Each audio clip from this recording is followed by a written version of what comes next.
juste avant de commencer, comme j'avais pas eu le temps de lancer l'enregistrement tout à l'heure, ce qui est le cas maintenant, je vais juste répéter pour les gens qui reverraient cette retransmission que désormais les rendez-vous demande à Cédric se font uniquement pour les membres plus. Et si vous êtes juste membre, c'est-à-dire que vous vous êtes inscrit en mettant votre prénom, votre adresse email et que vous avez accès à votre espace membre, c'est normal que vous ne puissiez pas assister au direct puisque c'est réservé aux membres plus, c'est-à-dire aux gens qui ont participé financièrement à l'aventure et qui ont donc accès aux formations qui sont disponibles dans l'espace membre et également aux demandes à Cédric. Voilà. C'est un moyen pour moi de mettre dehors de mon salon les gens qui ne me plaisent pas. Voilà, allez, on va démarrer parce que là, aujourd'hui, il n'y a que des gens sympas puisqu'on est entre nous. Donc, on va démarrer. Alors, Alex nous dit bonjour Cédric, bonjour Alex. Alors, une petite précision, si c'est la première fois que vous venez ici, je vais le répéter, peut-être vous étiez là ou pas tout à l'heure. En haut à droite de votre écran, alors ça doit être par là. Je pense qu'on est en mode inversé, mais si c'est évidemment c'est l'autre côté. Il y a 9 points sur lesquels vous pouvez cliquer. Vous pouvez cliquer sur Q&A, qui est donc le module de questions-réponses. À cet endroit-là, il y a un bandeau blanc qui va apparaître sur la droite. Et en bas, vous pourrez poser votre question. Si vous ne pouvez pas poser votre question, c'est tout simplement parce que vous n'êtes pas connecté avec un compte Gmail et que le logiciel que j'utilise, qui est Hangout, ne permet pas de poser vos questions si vous n'êtes pas inscrit. Vous pouvez assister à l'événement, mais pas poser vos questions. Voilà, donc une petite précision aussi, lorsque je réponds à une question, elle est sélectionnée en haut à droite de votre écran, et ça vous permet de savoir si vous arrivez en cours d'événement, à quelle question je suis en train de répondre. Donc là, je répondais au bonjour d'Alex, je vais cliquer sur OK, la réponse va disparaître et je vais pouvoir prendre d'autres questions. Allez, c'est parti, il est 17h28, on va démarrer un petit peu plus tôt, une fois n'est pas coutume. C'est parti. Alors, ce qui est bien, c'est que comme on n'est pas beaucoup, je vais pouvoir prendre plus soin de vous. Allez, c'est parti, on va prendre les questions un petit peu aléatoirement pour essayer de répondre à tout le monde. Eric nous dit « J'ai mis les mots de passe dans OneNote, est-ce raisonnable ?» Alors, OneNote, je connais pas bien OneNote, Eric. Je sais que c'est un logiciel qui permet de rentrer un certain nombre d'informations. Et je sais que c'est quelque chose qui se synchronise aussi avec le compte OneDrive, je pense. Donc, ce que je vous conseille, si vous faites ça, je pense qu'il n'y a pas de problème, c'est un petit peu comme les mettre dans Google Drive. Dès lors où vous mettez vos mots de passe quelque part, il faut que vous ayez un maximum de sécurité. Donc, j'imagine que les personnes qui peuvent accéder à votre ordinateur, vous leur faites confiance, donc il n'y a pas de problème par rapport à ça. Et par rapport au piratage, ce qui est bien, c'est d'activer la validation 2 étapes, je vais y arriver, que ce soit sur Google ou sur Microsoft, pour votre compte Microsoft. Je vous conseille dès lors où il y a un accès en ligne, la possibilité d'une consultation à distance, je vous conseille de valider, de mettre en place la validation 2 étapes. Donc il y a une vidéo dans les vidéos gratuites qui explique comment, et même d'ailleurs dans le cours thématique Gmail, qui vous explique la validation 2 étapes. Je pense que c'est quelque chose qui est relativement similaire. Je vais partager mon écran pour vous montrer à quel endroit ça se trouve si vous ne l'aviez pas. Enfin, je pense que vous êtes familiarisé, mais ça permet aussi aux gens de voir un peu comment ça se passe. Donc, je vais me rendre sur le site Formation informatique avec Cédric. Je vais aller dans l'espace membre et à cet endroit, vous vous rendez ici dans le cours thématique sur Gmail, vous cliquez sur j'accède à ma formation et à cet endroit, donc il y a 25 vidéos et je pense qu'il y a une vidéo qui vous explique la validation 2 étapes. Alors moi j'ai mis obligatoire, c'est pas obligatoire du tout, mais en tout cas c'est fortement conseillé. Donc vous cliquez sur j'accède à ma formation et à cet endroit-là, vous aurez toute la procédure pour passer en mode validation 2 étapes. Donc pourquoi je vous montre ça ? Tout simplement parce que c'est un petit peu pareil chez Microsoft et c'est un petit peu pareil maintenant chez beaucoup d'éditeurs. La validation 2 étapes, c'est quoi ? C'est vous mettez un identifiant, un mot de passe. Une fois que vous avez saisi correctement cet identifiant et ce mot de passe, on vous envoie un SMS sur votre téléphone pour que vous puissiez valider. Donc il n'y a que le porteur du téléphone qui peut accéder à votre compte et ça, je pense que ça pourra protéger vos notes OneNote qui sont protégées qui sont partagés, pardonnez-moi, sur OneDrive, je pense. Voilà Eric, j'espère avoir répondu à votre question. Jean-Yves, bonjour. Bonjour, merci d'être avec nous aujourd'hui. Alors, Francis, Cédric, bonsoir. Est-il possible de prendre un PC à distance pour remettre Vista à zéro? Alors, Francis, je ne suis pas sûr de bien comprendre votre question.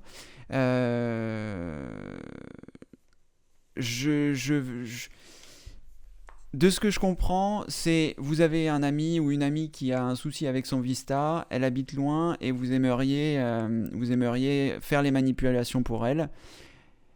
Je ne pense pas que ce soit possible parce que si vous voulez, le problème de la distance, moi j'ai fait pas mal de dépannage à distance et on est limité par un certain nombre de choses. Des fois, les antivirus bloquent la possibilité de faire certaines manipulations. Et également, quand il faut redémarrer l'ordinateur, eh bien, c'est toujours compliqué. Donc, il y a des solutions comme TeamViewer qui est une très bonne solution qui vous permet en fait d'installer le logiciel. Et quand l'ordinateur distant redémarre, ça vous permet, l'ordinateur distant redémarre TeamViewer. Et auquel cas, eh bien, ça vous permet, vous, de reprendre la main, même quand l'ordinateur a redémarré. Dans le cas d'une réinstallation complète, ça va être beaucoup plus compliqué puisque vous allez effacer complètement, en théorie, le disque dur et toutes les applications qui se lancent. Donc, je ne pense pas que ce soit quelque chose qui soit envisageable. Si vous voulez aider votre amie, le plus simple c'est qu'elle vous envoie son ordinateur par la poste ou que vous alliez lui rendre visite. Voilà, j'espère avoir bien compris votre question. Je vais quand même la relire. Est-il possible de prendre un PC à distance pour remettre Vista à zéro? Je pense que c'est ça. Si toutefois c'est pas ça, Francis, n'hésitez pas à vous reposer la question ou vous apporter un petit complément. Et c'est avec plaisir que j'y répondrai évidemment. Alors Eric, bonsoir. Alors Françoise. Bonsoir Cédric, je voulais savoir si sur une clé USB on pouvait supprimer le dossier lost.dir et si oui, comment le supprimer, merci. Alors lost.dir, c'est pas un répertoire qui est... Je ne pense pas que ce soit un répertoire qui soit légitime. Je vais quand même regarder parce que ça me parle, mais ça fait tellement longtemps que j'ai vu ça que je ne sais même plus à quoi ça correspond. Est-ce que c'est un virus? Est-ce que c'est un dossier qui a été placé comme ça? Je vais regarder, on va regarder ensemble rapidement sur internet. Donc je vais partager mon écran pour que vous puissiez voir la recherche que je vais effectuer. C'est toujours intéressant. Ou pas d'ailleurs, mais enfin, j'espère que ça va l'être. Donc là je suis sur Google et on va taper lost.dir pour voir un petit peu ce qu'il nous raconte, pour voir un petit peu ce que c'est lost.dir. Donc ce que je fais en général, je fais une recherche donc sur les mots-clés, lost.dir, et après, une fois que j'ai fait cette recherche, eh bien, je regarde ce qui m'a l'air pertinent. Je sais que sur le forum Comment ça marche, les réponses sont souvent pertinentes, et vous avez un système de notation des réponses qui se trouve ici, et qui indique si c'est plus ou moins pertinent. Donc ici, le dossier lost.dir est un fichier relativement important dans un système d'exploitation car il contient des fichiers perdus, brisés ou segmentés. Si tu retires ta carte SD de ton smartphone par exemple, sans démonter virtuellement cette carte et que ton appareil était en train de traiter des fichiers, ceux-ci peuvent être détériorés et perdus. Ils se retrouvent donc dans ce dossier lost.dir car impossible de les lire. D'accord. Je cherche un logiciel permettant la reconstruction de fichiers. Une idée. Bon. Donc apparemment c'est un fichier légitime. J'ai pas beaucoup creusé donc je vais pas forcément creuser plus. Ça a l'air d'être un fichier légitime. Je sais pas pour quelle raison vous souhaitez le supprimer. En tout cas, au vu de ce que je viens de vous dire, ça a l'air d'être un fichier légitime, auquel cas vous pouvez choisir un petit peu ce que vous voulez. Il est censé contenir des fichiers qui auraient pu être endommagés quand vous avez retiré la carte sans forcément l'éjecter, et auquel cas, c'est à vous un petit peu de prendre la décision. Est-ce qu'il y a quelque chose dans ce dossier? Est-ce que ce dossier est vide?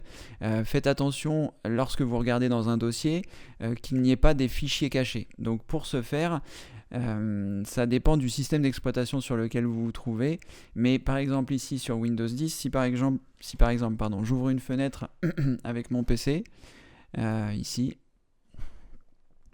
Alors, j'ai oublié de partager mon écran, pardon, je vais le partager tout de suite. Voilà. Je vais y arriver. Allez. Donc, ici, j'ai ouvert une fenêtre.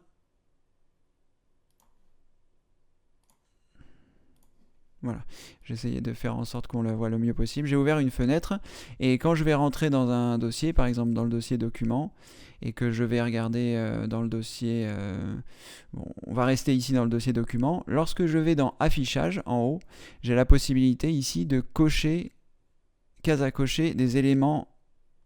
Attendez, éléments masqués, voilà, ça doit être ça. Et donc ça me permet de voir les fichiers qui sont cachés. On va aller dans le dossier Windows, comme ça. Il y a sûrement des fichiers cachés, donc je vais là, afficher les éléments masqués. Voilà. Et il y a un certain nombre de choses qui doivent être... Voilà. Vous voyez, ces fichiers-là, qui sont un petit peu plus clairs que les autres, eh bien, c'est quelque chose qui est caché. Si je redésactive cette case éléments masqués, vous voyez, le dossier a disparu. Donc, quelque part dans votre ordinateur, donc si vous êtes sur Windows 10, c'est dans affichage, et ici vous avez éléments masqués. Ça fait un petit moment que je ne l'ai pas fait sur les autres. Donc vous devez avoir peut-être en haut à droite, quand vous ouvrez une fenêtre de ce type-là, un menu qui apparaît. S'il n'apparaît pas, vous appuyez sur la touche Alt de votre clavier qui se trouve à gauche de la barre d'espace. Et là, il y a un menu qui va apparaître. Ça doit être Outils, peut-être Outils et Options d'affichage. Et dans Options d'affichage, je ne saurais pas vous dire précisément ce que vous pouvez faire si toutefois vous rencontrez ce genre de choses. Vous faites afficher les fichiers, les dossiers cachés par exemple. Vous pouvez rajouter à la suite de afficher les dossiers cachés, vous pouvez rajouter Windows 7 et comme ça, eh bien, vous allez avoir un tutoriel qui va vous expliquer comment afficher. Voilà. Donc pour ouvrir les dossiers cachés, cliquez sur le menu démarrer, dans panneau de configuration, apparence et personnalisation, puis sur options des dossiers, etc. Bon, vous avez compris le principe. Donc vous, sur Google, vous pouvez rechercher quand vous avez besoin de quelque chose. Donc une fois que vous avez fait apparaître ce dossier, s'il ne contient pas de fichiers et de dossiers cachés et que vous souhaitez quand même continuer de l'enlever, je ne suis pas sûr d'avoir fait une vidéo. J'avais écrit un article pour supprimer des fichiers et des dossiers qui ne voulaient pas se supprimer. C'était un article, il faudrait que je le retrouve. Je ne sais pas exactement où il est. Mais je le retrouverai et je vais en faire une vidéo parce que c'est quelque chose d'assez intéressant. Je vais le noter tout de suite. Je vais arrêter le partage de l'écran. Voilà, je vais le noter et je vais faire une vidéo sur comment supprimer des fichiers ou comment supprimer des dossiers qui ne veulent pas se supprimer. Il y a des petites manipulations à faire qui sont pas très compliquées une fois qu'on les connaît et en suivant les étapes pas à pas, ce sera sans problème. Donc, comment supprimer fichiers et dossiers.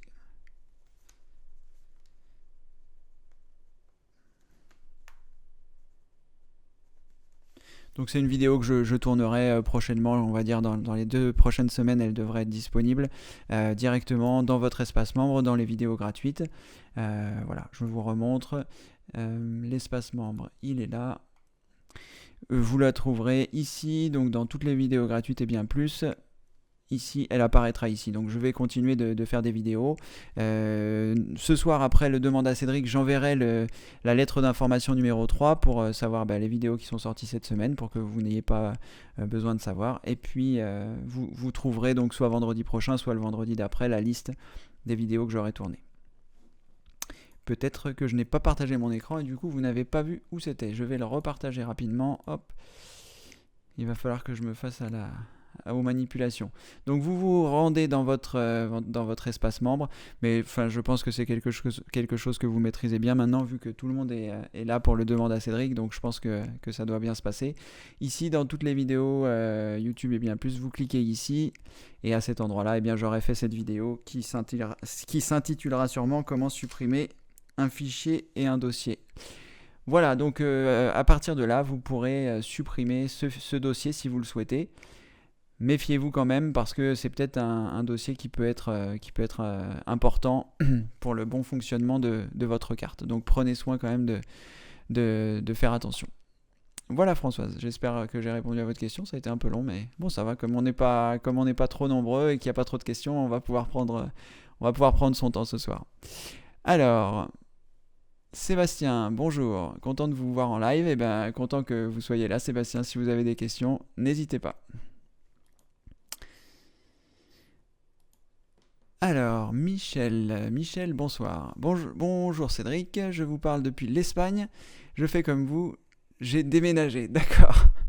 Eh bien bonjour Michel, je ne sais pas quel temps vous avez eu aujourd'hui en Espagne, ici sur Avignon il a fait beau, donc j'espère que pour vous c'est sympa aussi. Merci d'être là en tout cas Michel. Morissette, bonjour, ça fait plaisir de vous revoir, ça faisait un petit moment que je ne vous avais pas vu depuis le premier demande à Cédric où il y avait eu ce petit incident. En tout cas, je suis content de vous revoir. Bonjour Cédric, content de vous revoir. Windows 10, vous le ferez sur un DVD, ce serait sympa. Qui a acheté, merci. Alors, Morissette, la formation Windows 10, je vais en parler un petit peu pour tout le monde puisque je pense que ça va intéresser un grand nombre de gens. Déjà, j'avais répondu à une première question qui me demandait s'il fallait, dans le demande à Cédric précédent, me semble-t-il, s'il fallait passer à Windows 10. Donc je ne vais pas revenir dessus parce que j'en parlerai quand je vais lancer la formation Windows 10, mais là je voulais juste prendre un petit moment pour parler justement de cette fameuse formation Windows 10 qui va bientôt apparaître donc dans l'espace membre. Elle sera réservée aux membres plus.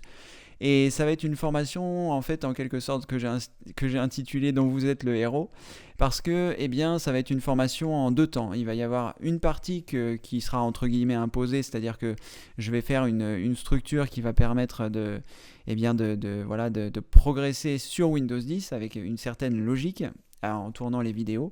Et ensuite, eh bien, vous aurez la possibilité dans cette formation Windows 10, en bas je laisserai les commentaires ouverts et vous aurez la possibilité de poser vos questions concernant Windows 10, c'est-à-dire est-ce que si par exemple vous avez, j'en sais rien moi, besoin de modifier votre résolution d'écran et que je n'en parle pas dans la formation, eh bien vous me dites voilà j'aimerais savoir comment est-ce que je peux modifier la résolution de mon écran et je ferai une vidéo qui vous explique comment faire. Donc ce sera une formation Windows 10 qui va être à la fois donc que j'aurai préparé et que je mettrai les vidéos au fur et à mesure pour pas avoir à attendre 7 mois comme ça s'est passé pour la formation Windows 8 parce qu'il m'a fallu 7 mois pour la faire. Donc là, je vais vraiment le faire progressivement, je vais me faire un plan et ensuite, eh bien, au fil du temps, quand vous poserez vos questions, eh bien, je rajouterai ces vidéos dans cette formation puisque Windows 10 est censé être la dernière version de Windows. Eh bien, on peut se dire que voilà, je vais faire des vidéos et que ces vidéos dureront dans le temps. Donc, c'est vraiment quelque chose d'intéressant. Et pour répondre à votre question, malheureusement, le support physique, je l'ai désormais abandonné parce que c'est compliqué.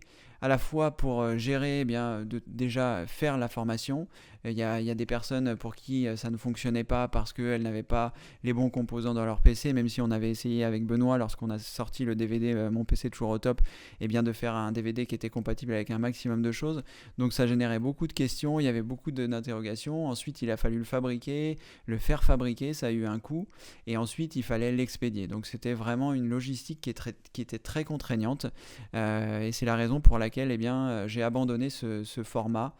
Et que désormais, eh bien, les vidéos seront, que ce soit pour la formation Windows 10 ou pour toutes les autres, toutes les formations sont maintenant numériques. D'où l'intérêt eh bien, de prendre le forfait membre plus eh bien, pour pouvoir avoir la possibilité d'accéder à vos formations et de choisir l'option téléchargement qui vous permet eh bien, de récupérer sur votre ordinateur toutes les vidéos. Donc, vous n'aurez pas de DVD malheureusement Morissette pour les raisons que je vous ai citées précédemment.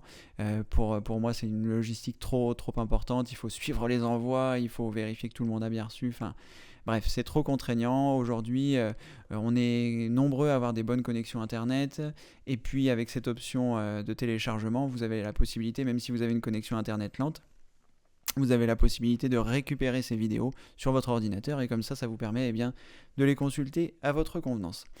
Voilà Morissette, merci en tout cas d'être parmi nous ce soir.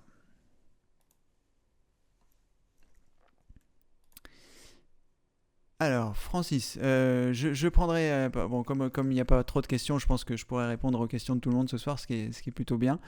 Donc j'ai pris Francis comme ça parce que je prends un petit peu les questions dans l'ordre, mais je répondrai aussi à Alex tout à l'heure. Alors, PC à distance, pour ne pas déconnecter la tour et la porter au magasin et se faire dire acheter un nouveau. Le mien était irréparable, mais je suis parvenu à le faire réparer depuis 2 mois sans problème. Le PC à distance, pour ne pas déconnecter la tour et la porter au magasin et se faire dire acheter un nouveau PC. Alors, Francis, j'étais dépanneur informatique à domicile avant. Et je travaillais avec un magasin informatique dont Benoît était responsable, qui avait énormément d'éthique. C'est la raison pour laquelle je travaillais avec eux, parce que moi aussi j'avais beaucoup d'éthique dans mon métier. En ce qui concerne un PC avec Vista pour le PC en question, je comprends je comprends quand on sait réparer, on n'a pas forcément envie de changer d'ordinateur. Après, la question c'est quand la personne elle va aller au magasin informatique, le fait de faire une réinstallation, ça dépend des magasins, mais le prix d'une réinstallation plus éventuellement le prix de la pièce, si c'est un problème logiciel, bon, il faut faire des sauvegardes, il faut réinstaller Vista, il faut réintégrer les sauvegardes. Donc ça, ce sont des manipulations qui prennent du temps. C'est vrai que quand on est dans le métier entre guillemets ou quand on sait faire les manipulations, ça coûte pas d'argent, ça n'est que du temps. Mais malgré tout, quand vous l'apportez à un magasin, ce magasin-là, il va prendre du temps pour faire cette réinstallation. Et c'est normal que vous payiez quelque chose. Et bon, je sais pas quels sont les tarifs, mais moi je sais qu'une réinstallation, c'était 135 euros. Et 135 euros pour réinstaller un Vista, est-ce que ça veut dire que c'est pas une bonne affaire? Mais si vous avez Vista, ça veut dire que le PC a un certain nombre d'années. Est-ce que ça vaut la peine d'investir 135 euros, enfin, ou plus ou moins, ça dépend des magasins, mais moi, c'est ce que je facturais en dépannage à domicile. Donc, est-ce qu'il est vraiment pertinent d'investir cet argent-là dans un ancien PC plutôt que de prendre un nouveau PC? C'est vrai que les prix ont bien baissé et aujourd'hui une tour c'est beaucoup moins cher, surtout qu'avec Windows 10, bon c'est pas valable pour Vista, mais si vous aviez 7 ou 8, je vais y arriver, le Windows 10 serait gratuit, donc vous n'auriez pas à le payer, ce qui n'est pas le cas forcément avec Vista, mais tout ça pour dire que c'est pas forcément une mauvaise chose que de changer d'ordinateur à ce moment-là. Et pour répondre à votre question, que j'ai pas très bien compris quand vous dites pour ne pas déconnecter la tour et la porter au magasin. euh, voilà, j'imagine que c'était en réponse à votre question de tout à l'heure, du fait d'avoir à prendre la main à distance. Si vous souhaitez prendre la main à distance de votre ami, ce sera compliqué. Vous ne pourrez pas réinstaller, ou alors il faudra lui donner les manipulations à distance. Ça veut sous-entendre qu'elle a son CD de Vista. Si elle fait une restauration, il faut qu'elle fasse attention parce qu'elle risque de perdre ses sauvegardes.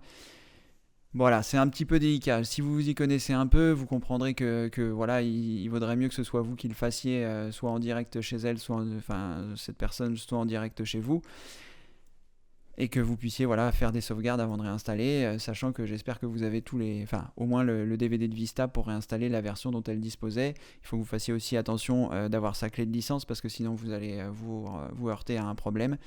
Bref, par rapport au magasin, voilà, il faut que vous trouviez un magasin dans lequel vous pouvez avoir confiance, et éventuellement, voilà, ils pourront vous proposer, je sais pas moi, une réinstallation pas trop chère, 59 euros, et vous occupez des sauvegardes. Auquel cas, vous pourrez le faire à distance, les sauvegardes. Vous sauvegardez, j'espère que vous savez faire les sauvegardes, vous sauvegardez ces documents, vous sauvegardez l'ensemble des choses importantes de son ordinateur.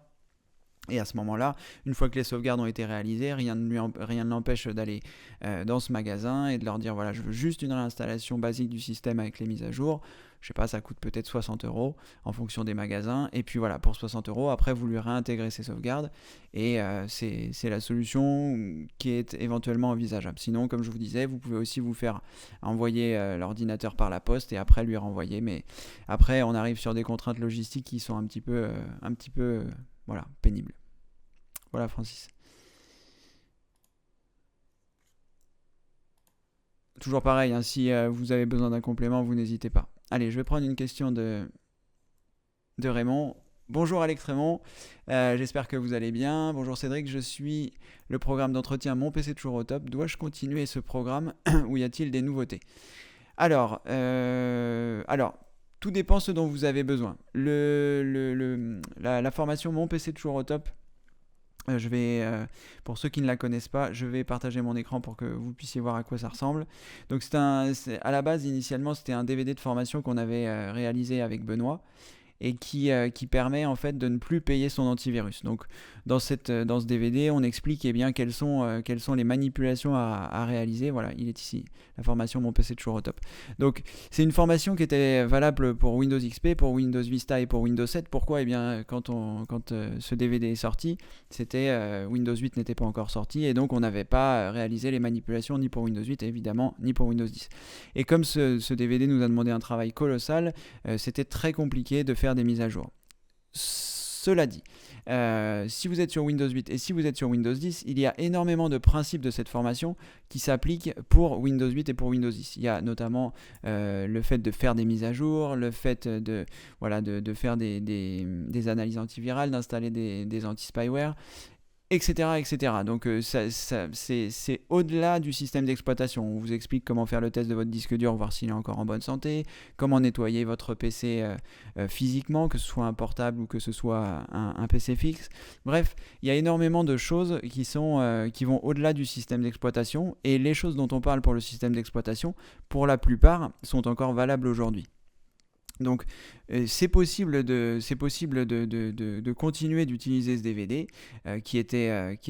cette formation, pardon, c'était un DVD avant, c'est pour ça que voilà, c'est avant tout une formation, donc il y a aucun souci, vous pouvez continuer la formation. Il y a beaucoup d'autres formations qui sont sorties, mais qui sont différentes. Mon PC toujours au top, c'est vraiment pour entretenir son ordinateur, que ce soit physiquement, les bons gestes, que ce soit les mises à jour, que ce soit toutes les choses dont on parle, enfin pas toutes, mais la majorité sont encore valables aujourd'hui pour Windows 8 et pour Windows 10, parce qu'il y a aussi du bon sens. Donc aujourd'hui, on a Windows 10 et les préceptes dont on parle pour ne pas payer son antivirus sont les mêmes. Aujourd'hui, les antivirus, comme je l'ai longuement dit avant, les antivirus gratuits sont largement suffisants pour l'utilisation des particuliers que nous sommes. Et voilà. Donc, si vous souhaitez continuer la formation, il n'y a aucun souci. Et sinon, évidemment, vous pouvez accéder à toutes les autres formations. Les autres formations, c'est plus... je vais faire un rapide tour des formations qui sont disponibles sur le site. Les autres formations, donc par exemple les vidéos qui sont ici, toutes les vidéos de YouTube que je regroupe ici, ce sont les vidéos de YouTube que je mets sur YouTube, mais aussi des vidéos qui seront réservées uniquement aux personnes qui sont inscrites, c'est-à-dire aux membres qui ont rentré leur adresse email et leur prénom et qui se sont inscrites. Il y aura des vidéos qui seront ici qui ne seront réservées qu'à ces personnes-là. Donc ici, c'est un petit peu toutes les vidéos qui me passent par la tête, et puis les choses qui me semblent pertinentes, intéressantes. Les dernières, c'est par exemple rechercher efficacement sur Le Bon Coin. C'est vrai que ça fait un petit moment que j'utilise Le Bon Coin et je me suis aperçu qu'il y avait des choses intéressantes à faire pour optimiser ses recherches. Donc voilà, je témoigne de tout ça, et ça n'a rien à voir avec l'entretien de l'ordinateur, mais malgré tout, c'est des choses qui sont intéressantes parce que beaucoup d'entre nous utilisons Le Bon Coin, que ce soit pour poser des annonces ou pour consulter des annonces. Et donc voilà, j'apprends un petit peu ce que je sais, et voilà. Donc tout ça ici, vous avez la possibilité de consulter ces formations. Ensuite, quand vous revenez à l'accueil de votre espace membre, on va trouver aussi donc, le cours thématique sur Gmail. Donc si vous n'avez pas de messagerie Gmail, c'est très intéressant d'en avoir une, je vous explique pourquoi.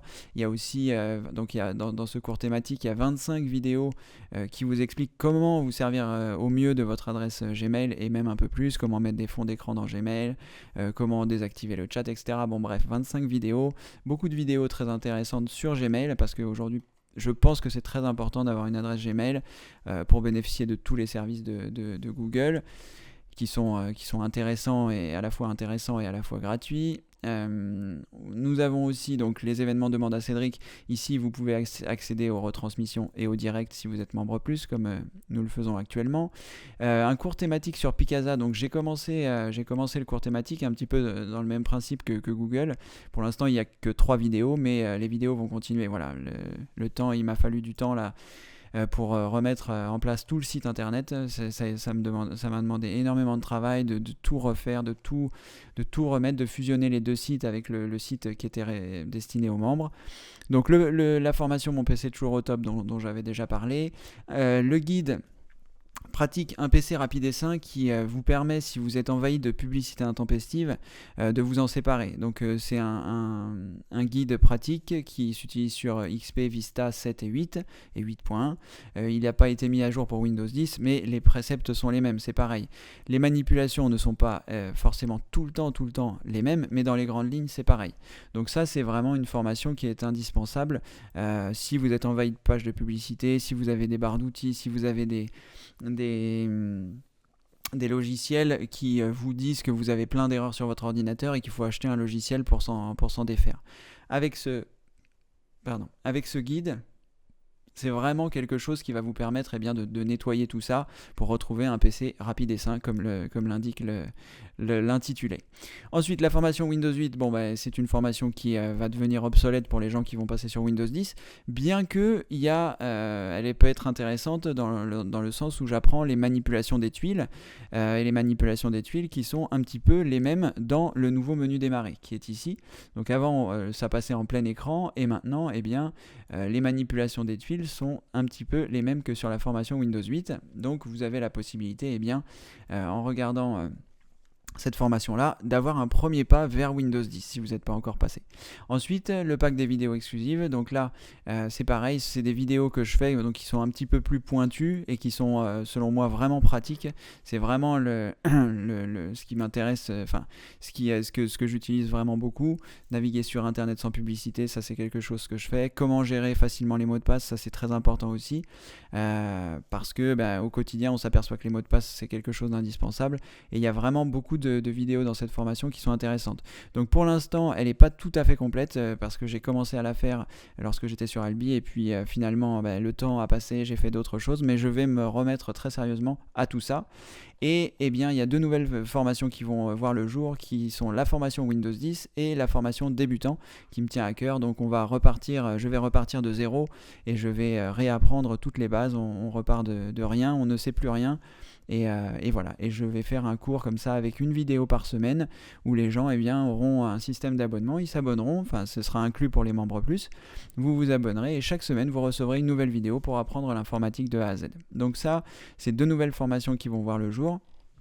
Et vous avez déjà ici un grand nombre de choses qui sont disponibles. Donc ça va vous permettre d'étoffer vos connaissances de l'informatique, mais rien ne vous empêche évidemment de continuer de suivre le programme. Voilà, je me suis un peu étendu sur cette question, j'espère que vous ne m'en voulez pas trop, mais en tout cas, vous voyez par l'intermédiaire des explications que je viens de vous donner, l'ensemble des formations qui sont disponibles. Donc pour la saison 2, c'est-à-dire jusqu'en juin ou juillet 2016, c'est ce qui va voir le jour. Donc la formation débutant, la formation Windows 10, je vais compléter la formation des vidéos exclusives, plus les vidéos gratuites et les vidéos qui ne sont réservées qu'aux personnes qui sont membres. Bref, ça va faire énormément de vidéos à faire, mais l'informatique, il y a beaucoup de choses à apprendre. Le cours Picasa aussi que je vais continuer parce que je pense qu'il y a pas mal de gens qui sont intéressés et que c'est vrai que Picasa est un bon logiciel. Donc voilà, vous pouvez continuer la formation sans souci et puis découvrir les autres plus celles qui vont arriver. Mais en tout cas, ce que je veux dire, ce qui est très important, ça me vient à l'esprit, ne vous mettez pas la pression. J'ai décidé de faire beaucoup de vidéos parce que je suis passé à plein temps et c'est vraiment génial, je ne sais pas pourquoi je ne l'ai pas fait plus tôt, de faire les vidéos, le site, etc. C'est vraiment quelque chose qui me passionne. Donc ne vous mettez pas la pression, c'est pas parce que je vais sortir beaucoup de vidéos que vous êtes forcément obligé de les regarder, que vous êtes forcément obligé de tout appliquer ce que je fais. Voilà, c'est si vous voyez une vidéo, qu'elle vous intéresse, que vous vous dites ça peut être intéressant, je vais regarder comment ça se passe, etc. Mais voilà, ne vous dites pas il faut que je rattrape le retard, parce que il va y avoir des vidéos qui vont arriver, donc voilà, ne vous mettez pas la pression. Et prenez votre temps pour apprendre l'informatique et faire les choses dont vous avez besoin.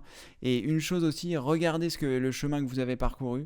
Parce que j'ai tendance, moi, à ne pas regarder en arrière et à me dire j'ai encore énormément de choses à faire devant, que ce soit compléter le site, que ce soit compléter la formation Picasa, que ce soit... Voilà. Et en fait, je m'aperçois que si je m'arrête aujourd'hui et que je regarde derrière, tout ce que j'ai fait, que ce soit sur le site, eh bien, il y a énormément de choses qui ont été faites. Pourquoi je vous dis ça? Eh bien, pour vous, c'est pareil. C'est-à-dire que vous avez débuté l'informatique, je ne sais pas à quelle période, et si vous regardez devant, vous pouvez toujours vous dire, oh là là, il faut que j'apprenne ça, il faut que j'apprenne ça. Mais regardez tout ce que vous avez appris, regardez ce qui vous paraissait difficile avant et ce qui maintenant vous paraît évident parce que vous avez manipulé. Eh bien, c'est pareil. C'est pareil pour tout. Vous allez continuer d'apprendre et moi, je vais continuer de vous apprendre. J'espère que voilà, l'enseignement vous convient et j'espère que, voilà, que vous allez pouvoir continuer d'apprendre en informatique. Surtout, ne baissez pas les bras. C'est la persévérance qui fera que vous allez réussir à faire ce que vous avez envie. On trouve aujourd'hui toute l'information, que ce soit sur mon site, mais je ne peux malheureusement pas diffuser tout, mais également sur Internet, par l'intermédiaire de la recherche.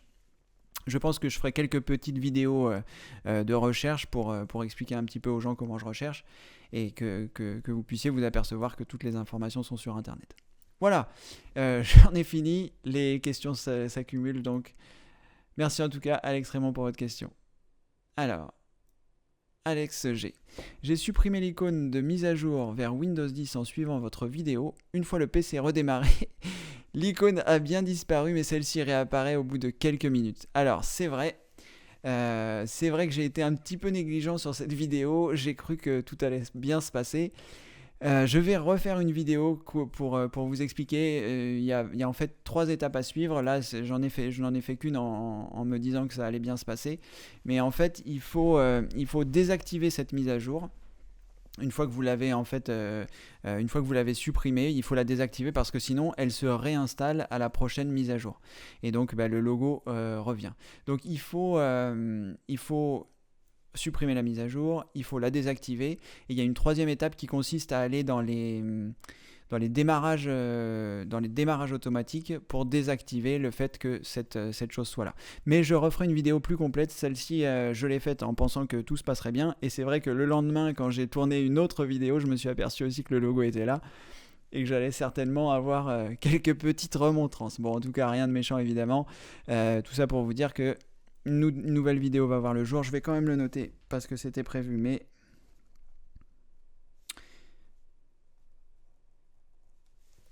voilà, ça va être. J'espère que je vais pouvoir faire ça aussi cette semaine, en complément de la première vidéo. Et normalement, tout devrait rentrer dans l'ordre si vous ne souhaitez pas donc passer vers Windows 10. Ce que je peux comprendre. À un moment ou un autre, il faudra y passer. Bon, enfin voilà. Allez, merci Alex. Alors, je regarde si j'ai d'autres questions de personnes auxquelles je n'aurais pas répondu. Alors, Francis, je vais reprendre votre question, on va aller dans l'ordre. Comme il n'y a pas trop de questions, j'en profite. À quoi sert un compte Microsoft? Dernièrement, il me demandait mon code que je ne connaissais plus. Je dois attendre jusqu'au 23 novembre pour le nouveau code. Le PC fonctionne normalement. Alors, un compte Microsoft, c'est quoi?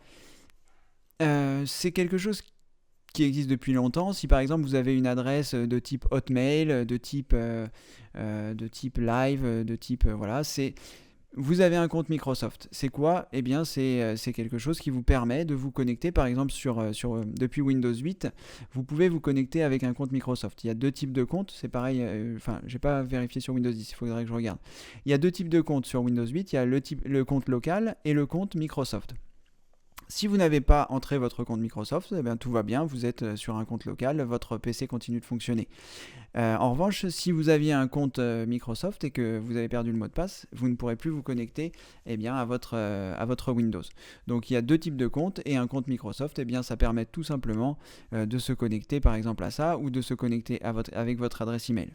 Ce qu'il faut savoir, c'est que vous pouvez très bien avoir un compte Microsoft qui n'est pas une adresse Microsoft. Par exemple, j'ai un compte Microsoft qui est sur une adresse free. Vous n'êtes pas obligé d'avoir une adresse Microsoft, que ce soit Hotmail, que ce soit Live, que ce soit Outlook, pour posséder un compte Microsoft. C'est la façon dont vous avez créé la première fois votre compte Microsoft. Et donc ce même compte va vous permettre d'avoir accès à Drive, qui est donc un système de stockage comme Google Drive ou comme le cloud d'Apple. C'est un système de stockage à distance. Ça s'appelle OneDrive, me semble-t-il. On peut le voir ici. Je vais partager mon écran. Partager. Voilà. Je vais mettre un fond blanc, voilà. Donc ici, ça c'est une une fenêtre de mon ordinateur, et ici vous voyez j'ai un compte OneDrive parce que je suis sur un compte Microsoft et que voilà, OneDrive est implémenté du coup. Donc ça me permet de stocker à distance des documents. C'est entre autres une des choses que permet OneDrive, que permet d'avoir un compte Microsoft. Voilà, j'espère que j'ai été suffisamment clair et j'espère que vous recevrez bien tout ce qu'il vous faut le 23 novembre pour récupérer votre compte. Si toutefois vous ne l'avez pas récupéré et que vous n'avez rien dessus, ce n'est pas très grave. Vous pouvez très bien, si vous le souhaitez, créer un nouveau compte Microsoft avec un nouveau mot de passe. Voilà. En tout cas, comme je le disais tout à l'heure à Eric, je vous conseille fortement, si vous créez un compte Microsoft, de créer la validation 2 étapes avec le principe du téléphone et du texto qu'on vous envoie pour être sûr que c'est bien vous qui êtes à l'origine de ça. Voilà Francis. Morissette. Cédric, est-ce que le site Comment ça marche est-il fiable pour les réponses sur l'informatique? Alors, Morissette, comme je le disais tout à l'heure, le site Comment ça marche, c'est un des derniers rares sites où vous pouvez télécharger des logiciels sans qu'il y ait un installeur qui vous fasse installer des choses. Ça ne veut pas dire que tous les logiciels qui sont sur Comment ça marche ne contiennent pas des logiciels sponsorisés, ce que j'appelle moi des logiciels malveillants, c'est-à-dire que vous pensez installer un logiciel gratuit et ça en installe d'autres en même temps parce que vous n'avez pas fait attention que quand vous avez installé les choses, il fallait décocher des cases. Donc sur le site Comment ça marche, il y a beaucoup de logiciels où il n'y a pas ces choses-là, mais il y a aussi des logiciels comme ça. Cela dit, pour moi, le site communautaire Comment ça marche est vraiment un bon site communautaire où la plupart du temps les réponses sont pertinentes. Et comme je vous le disais tout à l'heure, quand vous analysez une réponse, je ne pense pas qu'on va avoir la possibilité de le voir si j'y suis toujours. Voilà, très bien. Sur Comment ça marche. Ah, j'ai toujours oublié de partager mon écran. J'espère que je n'aurai pas trop oublié pour les sessions où j'ai montré. Donc voilà, on est sur le site Comment ça marche. Et ici, vous voyez, donc il y a une question qui a été posée. On y est arrivé par l'intermédiaire de notre question par rapport à lost.dir. Et là, en premier lieu, on trouve la question. Et ensuite, si on descend, eh bien, on trouve une réponse ou plusieurs réponses. Vous voyez, là, la première réponse qui était ici, elle est là. Mais il y a d'autres réponses qui sont en dessous. Donc, lorsque vous êtes ici, ce que vous pouvez faire, eh bien, c'est regarder le nombre de plus. Ça ne veut pas forcément dire que la réponse va correspondre à ce que vous cherchez, parce que c'est pas parce que la majorité des gens ont solutionné leurs problèmes avec ce qui a été indiqué, mais ça peut donner une bonne indication quant à la fiabilité de la chose à faire. Alors, c'est vrai que quand on pose une question sur Internet, eh bien, on n'a pas toujours forcément les réponses les plus pertinentes et il faut savoir les analyser.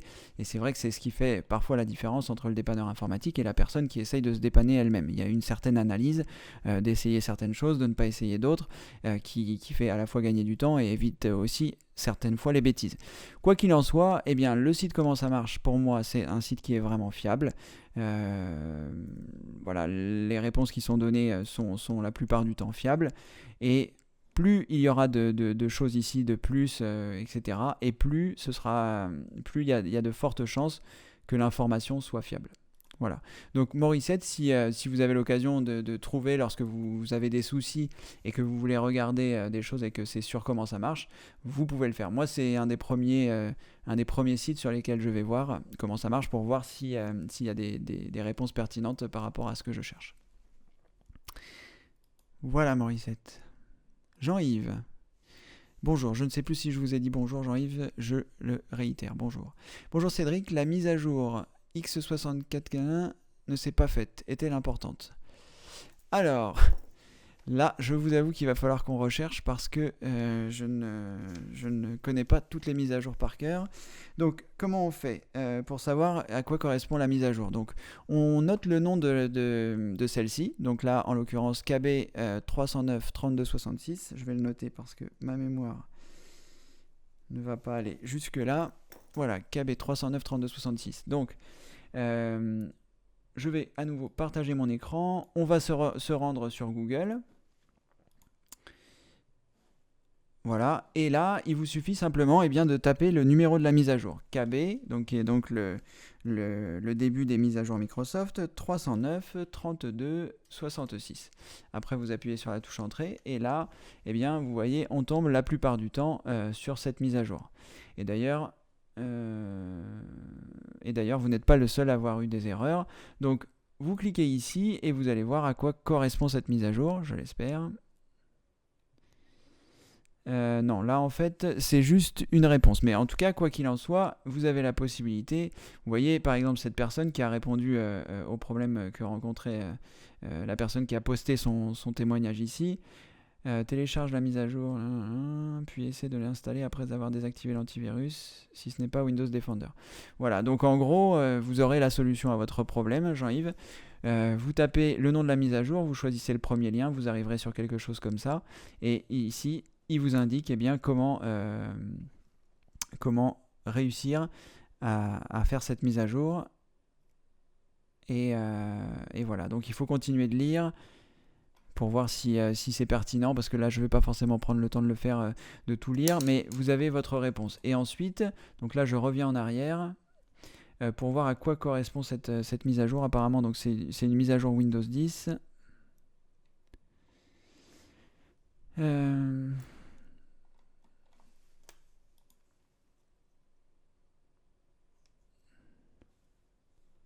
Alors, est-ce que celle-ci... Non. Ah si, voilà. Donc, c'est une mise à jour cumulative de Windows 10. Et je ne sais pas bien ce qu'elle fait. Propriétés, informations... Non. Parce que, en théorie, quand vous tapez le nom d'une mise à jour, vous arrivez sur le site de Microsoft qui vous indique à quoi correspond cette mise à jour. Mais là, ça n'a pas l'air d'être le cas. Donc en tout cas, je pense que c'est plus intéressant d'aller sur le lien là et qui vous indique comment forcer cette mise à jour. Je n'ai pas regardé, peut-être que ça m'est arrivé également, puisque moi je suis aussi également en 64 bits. Bon. En tout cas, voilà, je pense que vous pouvez réaliser les manipulations que je viens de faire. Donc dans Google, vous tapez le nom de votre mise à jour et vous tomberez sur la personne qui vous donne le lien pour réussir à forcer cette mise à jour et à voir à quoi elle correspond. Voilà Jean-Yves, j'espère avoir répondu à votre question. N'hésitez pas, si ça ne vous suffit pas, à mettre un complément de questions et on regardera éventuellement plus en détail si vous avez d'autres questions. N'hésitez pas. Bonjour Cédric, compte local ou Microsoft Windows 10 me l'a demandé. Ah, alors j'espère que ça a répondu à votre question tout à l'heure, Jean-Yves. Donc le compte local, c'est quand vous n'avez pas de compte Microsoft, vous pouvez créer un compte local. C'est-à-dire il n'y a pas de lien avec, avec l'extérieur. Vous n'avez pas votre OneDrive par exemple, mais ça vous permet de vous connecter sans avoir besoin d'un compte Microsoft, le compte local. Donc apparemment, comme vous m'en parlez sur Windows 10, on doit avoir la possibilité... Je croyais avoir coupé mon Skype, mais ça doit être mon Skype de téléphone. Donc j'espère que ça ne va pas trop nous ennuyer, sinon j'irai le couper. Donc vous avez la possibilité dans... Je ne sais plus exactement à quel endroit c'est. On va quand même essayer de retrouver paramètres.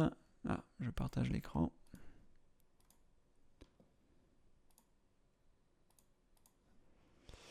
Alors, est-ce qu'il n'y a pas moyen d'avoir une page blanche pour que ce soit plus clair? Voilà. Alors, qu'est-ce qu'on cherchait? Compte. Voilà. Donc ici, vous voyez, donc je suis allé dans paramètres puis dans compte. Et là, donc, je suis moi sur un compte Microsoft. Vous pouvez se connecter plutôt avec un compte local. Donc ça va désactiver les fonctionnalités de OneDrive et ça va faire un certain nombre de choses. Je ne suis pas sûr que ce soit une bonne idée lorsque vous êtes sur un compte Microsoft de repasser sur un compte local, parce que je ne sais pas comment ça se passe pour tout ce qui est sauvegardé dans vos documents ou dans votre OneDrive documents, etc.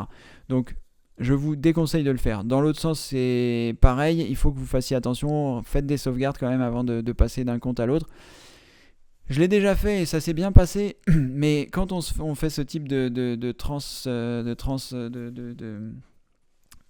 transfert, il vaut mieux prendre ses précautions. Donc quelques petites sauvegardes s'imposent avant de passer de l'un vers l'un ou de l'un vers l'autre. Le seul inconvénient que je peux trouver au compte Microsoft, c'est que si vous perdez votre mot de passe, ça devient très compliqué pour débloquer votre Windows. Parce que sans votre mot de passe sans le mot de passe de votre compte Microsoft, c'est vraiment un petit peu compliqué après de réaccéder au Windows. Donc moi j'ai un compte Microsoft, il n'y a pas de problème. Beaucoup de gens en ont, donc c'est pas non plus la catastrophe, hein, tout va bien. Mais n'oubliez pas votre mot de passe. Voilà, c'est tout. Je vais prendre un verre d'eau, pardonnez-moi. Alors Françoise, oui je suis d'accord avec vous, il est génial votre site et j'apprends beaucoup avec vous. Merci. Merci Françoise, c'est gentil. Je vais pas trop m'épiloguer là-dessus, mais c'est vrai que je suis très content à la fois de la fusion des deux sites internet. Je trouve que c'est beaucoup plus clair pour tout le monde. Il y a encore quelques petites confusions par rapport aux membres plus. J'avais acheté sur mon PC toujours au top. Est-ce que ça marche sur formation informatique avec Cédric? Voilà, il y a encore une petite confusion par rapport à tout ça, mais tout va bientôt rentrer dans l'ordre. Les grandes lignes sont simples. Membre, c'est quelqu'un qui s'est inscrit, c'est-à-dire vous avez mis votre prénom, votre adresse email, vous avez cliqué sur oui je m'inscris et vous avez accès donc à tout le contenu gratuit que je vous donne. Donc ce qui sont les vidéos de YouTube et bien plus, que sont le mini-guide... Ah, j'avais oublié de couper mon téléphone, je vais le faire tout de suite, pardon.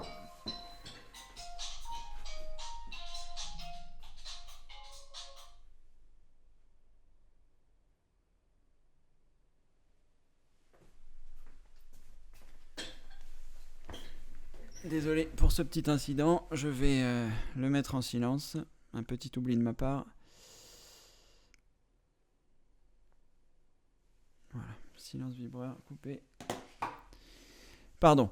Donc oui, tout à fait. Donc ce que je disais, il y a deux statuts maintenant, c'est très simple, c'est membre plus. Donc il y a une petite subtilité, c'est que dans les membres plus, vous pouvez avoir l'option téléchargement qui vous permet de télécharger les vidéos sur votre ordinateur. Mais sinon, dans les grandes lignes, il y a deux choses, membre et membre plus. Les membres, c'est tout ce qui est la partie gratuite. Membre plus, c'est tout ce qui est demande à Cédric en direct et toutes les formations, plus tout ce qui va arriver. Voilà. Merci en tout cas Françoise, merci pour votre soutien. C'est vrai que je suis pas sûr qu'on se rende compte, mais c'est beaucoup de travail. J'ai passé énormément de temps pour faire tout ça, mais j'avais le mail de quelqu'un tout à l'heure qui me disait que voilà, qui était là depuis le départ et qui avait vraiment suivi l'évolution. Et c'est vrai que ça a beaucoup évolué. C'est parti de pas grand chose, de notre DVD avec Benoît, la formation Mon PC toujours au top. Et voilà, c'est vraiment incroyable ce qui s'est passé ces 4 dernières années. En tout cas, merci surtout à vous d'ailleurs. Je ne vous le dis pas assez quand je fais mes vidéos, mais si tout ça c'est possible, si j'ai pu continuer, c'est grâce à vous.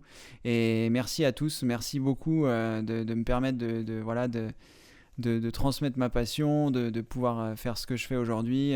C'est vraiment grâce à vous et je suis content. Si vous aussi vous êtes content, je reçois énormément de témoignages de gens qui sont contents, qui ont appris. Et moi, tous ces témoignages me donnent aussi envie de continuer. Et même s'il y a pas beaucoup finalement, mais il y a un certain nombre de personnes qui sont toujours capables de critiquer.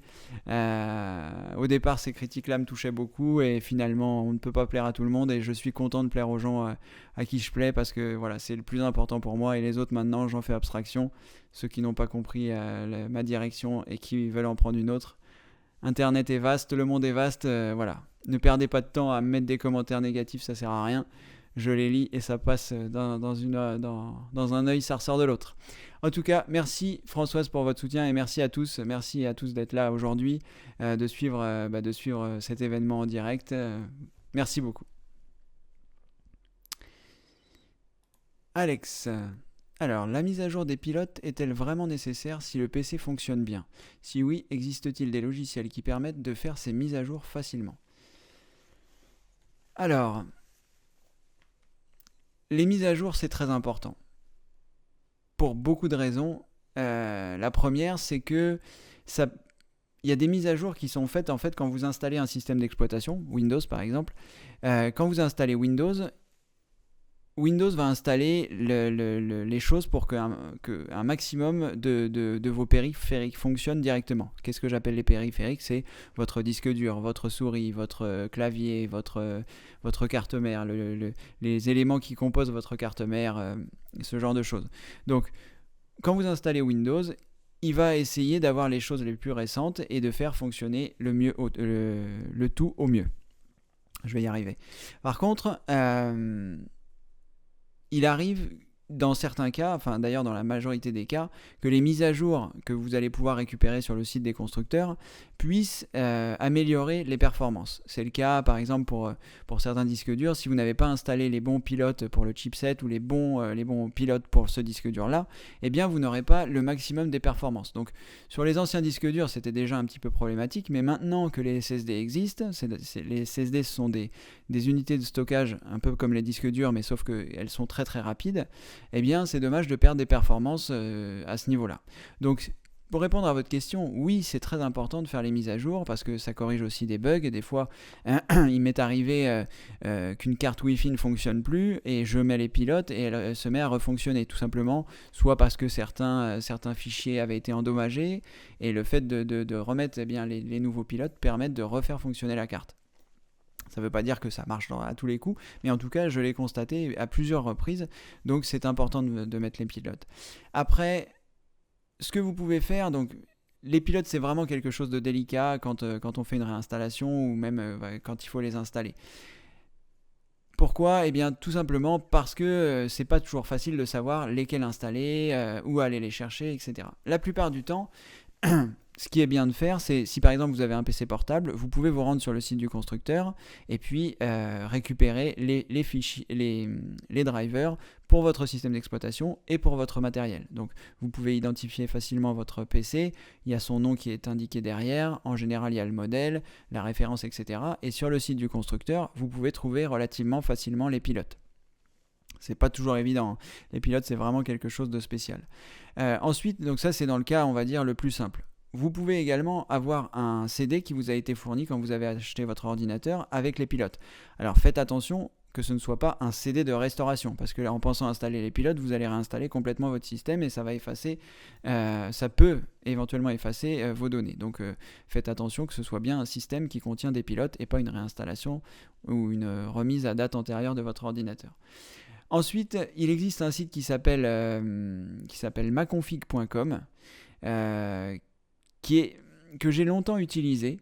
Je l'utilise plus maintenant parce que j'ai trouvé un DVD qui contient des pilotes et que j'utilisais quand j'étais dépanneur informatique. Je l'ai pas beaucoup utilisé finalement parce que les ordinateurs modernes ont la plupart du temps les pilotes, donc c'est plutôt facile de les récupérer. Mais je vais quand même vous montrer comment ça se passe sur l'adresse de maconfig.com.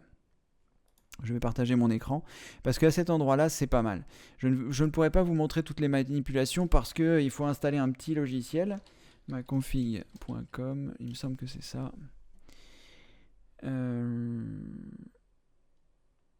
Ça doit pas être ça, alors. Alors peut-être, non, le mieux c'est d'aller, pardonnez-moi, oubliez ce que je viens de vous dire sur maconfig.com, parce que quand je tape maconfig.com, les premiers sites qui sortent là, c'est pas vraiment des choses sur lesquelles j'aurais confiance d'aller. Vous pouvez aller sur touslesdrivers.com par contre. Touslesdrivers.com, voilà, c'est un site que j'utilisais à l'époque et qui est vraiment bien. Aujourd'hui, je l'utilise de moins en moins, parce que je fais plus trop de dépannage informatique de façon intensive, et puis c'est vrai qu'aujourd'hui, comme je vous disais, la plupart des ordinateurs ont un CD sur lequel se trouvent les pilotes. En tout cas, vous allez sur touslesdrivers.com, c'est vraiment un super site. Vous avez la possibilité ici dans le menu en haut de choisir mes drivers, et à cet endroit-là, eh bien alors, j'espère que c'est provisoire et que le service est encore disponible. Ils nous disent que le service de détection automatique MeDriver est temporairement indisponible. Donc voilà, là je ne vais pas pouvoir vous montrer comment ça se passe. En revanche, ça pourrait être intéressant que je fasse une petite vidéo sur tousledsdrivers.com, parce que c'est un site de confiance, et donc faites attention de ne pas cliquer n'importe où, parce qu'il peut y avoir des publicités qui ne le sont pas. Mais en tout cas, je me souviens qu'il y avait vraiment énormément de pilotes, et ensuite qu'il y avait un petit logiciel de détection qui était capable de détecter les choses que vous aviez sur votre ordinateur et qui vous permettait de trouver les bons fichiers pour les bonnes mises à jour. Voilà, donc je suis désolé de ne pas pouvoir vous le montrer maintenant, c'est un petit peu dommage, pardon, c'est un petit peu dommage que je n'ai pas pu vous montrer, je n'aurais pas pu aller bien loin parce que il faut télécharger le petit logiciel, il faut l'installer sur son ordinateur, revenir sur le site touslesdrivers.com et là la détection se fait et là vous avez la liste des pilotes et la liste des choses à télécharger. Donc pour répondre à votre question, oui, c'est bien de faire les mises à jour des pilotes, c'est important. Ça peut corriger aussi des bugs, des failles de sécurité, ce genre de choses. Et oui, vous pouvez aller sur le site touslesdrivers.com, on va dire, pour si vous n'arrivez pas à trouver sur le site du constructeur vos pilotes. Voilà Alex, j'espère avoir répondu à votre question. Toujours pareil, si ça ne suffit pas, petit complément de question. Alors, je vais prendre une question de Christiane qui pose sa première question. Bonjour Christiane. Christine, pourquoi Christiane ? Christine, bonjour Christine. Je ne suis pas experte en informatique, loin s'en faut, et j'ai Windows 7. Quel est l'intérêt ou l'avantage d'opter pour Windows 10 ? Ne vais-je pas me compliquer la vie en changeant ? Merci Cédric pour votre investissement. Vous le faites avec cœur. Bonsoir. Alors Christine, j'avais répondu un petit peu à cette question dans le demande à Cédric numéro 4. Et d'ailleurs à ce propos, je vais vous montrer, je vais répondre à votre question, ne vous inquiétez pas, mais je voudrais vous montrer, si vous ne l'avez pas encore découvert, dans les demandes à Cédric, il y a les retranscriptions, c'est-à-dire, ça vous permet, je vais vous montrer, donc je vais me rendre ici, je vais aller dans mon espace membre, je vais aller dans demande à Cédric, c'est à cet endroit-là. Voilà, j'ai accès donc aux retransmissions qui sont là. Et lorsque vous allez cliquer sur l'une d'entre elles, vous pouvez cliquer ici sur j'accède à ma formation. Et là, vous avez les questions qui ont été posées et auxquelles j'ai répondu. Voilà. Donc ça vous permet sans forcément de regarder tout le temps de cette vidéo qui dure par exemple celle-ci 2h26. Vous avez la possibilité de voir les questions qui ont été posées et notamment de faire une recherche en faisant la manipulation de touche CTRL F. En faisant CTRL F, vous voyez, il y a quelque chose qui apparaît ici qui va vous permettre de rechercher. Et là, par exemple, vous pouvez taper Windows. Donc, ce n'est pas cette question. On va continuer. Ma question va directement à Windows 10 que je trouve OK après l'avoir installé. Je souhaite avoir votre opinion sur ce Windows. Voilà. Donc là, éventuellement, vous pourrez, à 15 minutes du départ de cette vidéo, vous pourrez avoir vous pourrez avoir des informations sur Windows, voilà, que j'avais déjà donné. Ce sera peut-être un petit complément à ce que je vais vous indiquer tout de suite. Donc n'hésitez pas à aller voir si toutefois la réponse ne vous suffit pas. Donc je vais quand même relire votre question pour être sûr que j'y réponds au mieux. J'ai Windows 7, quel est l'intérêt ou l'avantage d'opter pour Windows 10 ? Alors, déjà ce qu'il faut savoir, c'est qu'il n'y a aucune obligation évidemment à passer sur Windows 10. Vous êtes sur Windows 7, vous avez l'habitude de votre environnement de travail, c'est parfait, j'ai envie de dire. Peut-être que votre ordinateur d'ailleurs n'est pas suffisamment puissant pour accueillir Windows 10, ce dont je doute puisque, si ça fonctionne avec Windows 7, ça doit fonctionner avec Windows 10, mais il faut quand même s'en assurer. Et ensuite, l'intérêt, il est simple, c'est-à-dire que aujourd'hui vous avez Windows 7 et Windows 7, la fin de prise en charge de Windows 7, je ne voudrais pas vous dire de bêtises, je vais peut-être le regarder sur internet, il y a une date de fin de prise en charge comme c'est arrivé avec Windows XP et que ça va arriver avec Windows Vista bientôt. Et donc il y a une fin de date de prise en charge, ça veut dire que non seulement il n'y a plus de mise à jour, mais il n'y a plus d'amélioration, il n'y a plus ce genre de choses. Donc votre système d'exploitation devient vulnérable. Ça ne veut pas forcément dire que ça va se faire demain, parce qu'il me semble que c'est jusqu'en 2020 la prise en charge de Windows 7. Donc vous avez le temps, d'ici en 2020, peut-être que votre ordinateur sera tombé en panne et que vous aurez été obligé d'en acheter un nouveau et que voilà, vous aurez forcément Windows 10. L'avantage de passer à Windows 10, c'est que c'est la dernière version de Windows, pardon. C'est la dernière version de Windows. Donc en théorie, vous allez passer à Windows 10 et après, une fois que vous l'aurez un petit peu pris en main, vous n'aurez plus besoin de réapprendre autre chose. Alors que là, vous êtes sur Windows 7, vous ne faites que retarder l'échéance parce qu'à un moment ou à un autre, il faudra passer sur Windows 10. Donc, Il n'y a aucune obligation, vous pouvez rester sur Windows 7 et puis le jour où vous vous sentirez à l'aise, voilà, vous pourrez passer sur Windows 7. Vous pouvez aussi acheter un autre ordinateur avec Windows 10, comme ça vous fait 2 ordinateurs, ça vous permet d'apprendre Windows 10. Vous pouvez aussi attendre le début de la formation Windows 10 que je vais réaliser, et puis vous verrez si ça vous convient, vous verrez si ça vous convient pas. Et puis ça vous permettra aussi de voir que je tourne des vidéos pour les utilisateurs qui ont des questions sur Windows 10. Donc s'il y a des manipulations que vous ne savez pas faire, c'est des vidéos que je vais tourner. Donc si tout ça, vous vous dites pourquoi pas, vous pouvez passer sur Windows 10. Vous avez un an, disons que vous avez jusqu'à octobre 2016 pour passer gratuitement sur Windows 10 depuis Windows 7 ou depuis Windows 8.1. Donc vous avez encore le temps de vous décider, il n'y a aucune obligation. C'est vrai que maintenant, moi les vidéos que je tourne, elles sont encore sur Windows 8 parce que j'ai pas commencé la formation Windows 10 et que peut-être que je continuerai pour certaines de les tourner sur Windows 8 parce que le logiciel que j'utilise pour enregistrer les formations a l'air de pas très bien fonctionner sur Windows 10. Donc je vais encore un petit peu rester sur Windows 8 pour ce qui est des vidéos génériques, et pour toute la formation Windows 10, je vais passer sur Windows 10. Donc c'est vraiment à votre convenance. Ne vous sentez pas obligé, c'est comme tout à l'heure, il n'y a pas de pression, hein. On n'est pas obligé de passer à Windows 10, c'est pas parce qu'il y a des nouvelles choses qui sortent, des plus grandes télés, des plus grandes choses, qu'on est obligé forcément tout le temps d'y passer. Windows 10, c'est un bon système d'exploitation. En toute honnêteté, je préférais Windows 8.1 pour l'instant, mais j'espère que voilà, ça me fera changer d'avis bientôt. Pourquoi je dis ça ? C'est pas que l'ergonomie me déplaît, c'est que je m'étais tellement fait à l'ergonomie de Windows 8.1 et que je le trouvais un tout petit peu plus rapide. Alors je sais pas si ça vient de ma nouvelle configuration, c'était censé être mieux vu que je suis reparti quasiment sur du matériel neuf, un nouveau SSD, donc un nouveau système de stockage qui est très rapide. Donc en théorie, c'était censé être mieux, et je trouve c'est un petit peu moins rapide que Windows 8.1.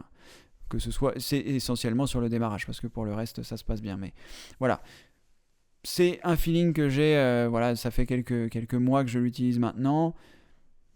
J'en suis très content, ça se passe bien, je retrouve mes marques parce que Windows 10 est un petit peu plus proche de Windows 7 que Windows 8. Si passer sur Windows 8, ça aurait été vraiment un bouleversement. Là, sur Windows 10, il y a le menu démarrer, vous avez, c'est comme avant, hein, vous avez vos programmes en bas dans le menu démarrer. Alors, je vais essayer de...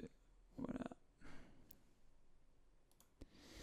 Ici... Dans le menu démarrer, vous voyez, donc c'est un petit mélange entre Windows 8 et Windows 7, c'est-à-dire qu'ils ont réintégré ce qu'il y avait sur l'écran d'accueil, ils l'ont réintégré ici dans un menu démarrer que vous pouvez complètement personnaliser en déplaçant les tuiles, en ajoutant des tuiles.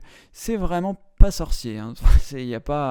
Ça ne bouleversera pas vos habitudes, quand vous êtes sur Google, quand vous êtes sur vos différents logiciels, les différents logiciels que vous utilisez, le fait d'être sur Windows 10, ça ne changera pas grand-chose. Ça changera juste l'ergonomie de l'interface, mais ça change pas 100%. Donc, ne vous inquiétez pas. Ne vous mettez pas la pression. Si vous êtes bien sur Windows 7, restez sur Windows 7. Vous avez jusqu'à octobre 2016 pour vous décider. Et puis après, si vous n'êtes pas décidé en octobre 2016, rien ne dit que Microsoft ne sera pas gratuit l'année d'après. Parce que je pense que Microsoft n'a qu'une seule envie, c'est que tout le monde passe à Windows 10. Ce sera plus simple pour eux. Mais bon, voilà. En tout cas, il n'y a vraiment aucun problème, vous pouvez rester sur Windows 7 ou passer sur Windows 10 ou attendre que j'ai commencé la formation Windows 10 pour que vous puissiez vous dire « Ah bah oui, finalement c'est pas sorcier, j'y vais, allons-y, c'est gratuit ». Et en plus c'est le dernier système de Microsoft, a priori ce sera le dernier à apprendre. Voilà Christine, merci en tout cas d'être présente aujourd'hui. Finalement nous sommes 15 et c'est plutôt... j'avais peur j'avais peur, il n'y avait aucun souci, je m'étais dit que si on était un ou deux ce serait sympa aussi, mais je pensais pas qu'on serait autant, et d'ailleurs je vous remercie une fois de plus d'être présent. Voilà, une petite précision pour s'il y a des gens qui nous ont rejoints et à qui je n'avais pas encore le temps d'expliquer. Sur votre droite, alors... Peut-être que je suis en train de pointer la gauche, peut-être c'est de l'autre côté. Je ne sais pas quel est le miroir par rapport à l'enregistrement. Enfin, en tout cas, en haut à gauche ou à droite de votre écran, vous avez 9 petits points sur lesquels vous pouvez appuyer pour accéder aux questions-réponses. Et pour poser vos questions, ça se passe dans le bandeau qui vient d'apparaître blanc sur la droite en bas. Vous pouvez poser votre question, appuyer sur Entrée. La seule chose, c'est que vous possédiez un compte Gmail pour pouvoir poser vos questions. Sinon, ça n'est pas disponible. Vous ne pouvez qu'assister au direct et vous ne pouvez pas poser vos questions. Donc je ne reviens pas là-dessus, mais néanmoins, il y a toute la formation, le cours thématique sur Gmail qui est disponible dans votre espace membre. Donc n'hésitez pas à aller le consulter si vous n'avez pas encore créé votre adresse Gmail, parce que c'est vraiment très pratique, ça vous donne accès à plein de choses, notamment à Picasa, comme je suis en train de faire aussi un cours thématique là sur Picasa que j'ai commencé. Donc n'hésitez pas à vous créer une adresse Gmail, ça vous permettra aussi de poser vos questions pour les demandes à Cédric. Voilà, allez. Cette petite précision passée, je vais regarder s'il y a des personnes à qui je n'aurais pas encore répondu et je vais répondre à Michel. Alors, Cédric, nous vous aimons et nous vous suivrons partout et vous aurez toujours notre soutien car vous faites de nous des futurs génies de l'informatique. J'ai 80 ans et c'est grâce à vos formations que je suis de trait. Mon PC n'a plus de problème. Bon, félicitations Michel. C'est vraiment très émouvant de me dire que vous avez 80 ans, que vous faites de l'informatique. Pour moi, c'est vraiment génial. L'informatique, ça merci. Voilà. L'informatique, ça relie tout le monde et c'est super. Ça n'a rien à voir avec l'âge. Il y a beaucoup de gens qui me disent ah ouais mais j'ai 50 ans et c'est trop tard pour me mettre à l'informatique. Voilà, il n'y a pas d'âge pour se mettre à l'informatique. Michel en est la preuve. Et voilà, c'est fantastique, il suffit juste de le décider, il n'y a pas de question d'âge, il faut commencer petit à petit. Et j'espère que la formation informatique spéciale débutant que je vais démarrer vous permettra encore plus de prendre confiance en vous. On va y aller tranquillement, on va repartir des bases, on va repartir de zéro. Donc j'espère de tout cœur que vous allez avoir envie d'apprendre l'informatique, parce qu'aujourd'hui l'outil informatique en lui-même est vraiment incontournable. Donc que ce soit pour consulter tous ces comptes, mais aussi c'est que on peut faire tellement de choses, on peut visiter le monde, on peut c'est bon. Évidemment, j'aime l'informatique depuis que j'ai 14 ans, donc ça fait un petit nombre d'années. Mais j'ai pas encore réussi à m'en lasser, comme vous pouvez le voir. Donc c'est vraiment quelque chose de très diversifié où on peut faire de la musique, de la vidéo, de la photo, de tellement de choses que voilà.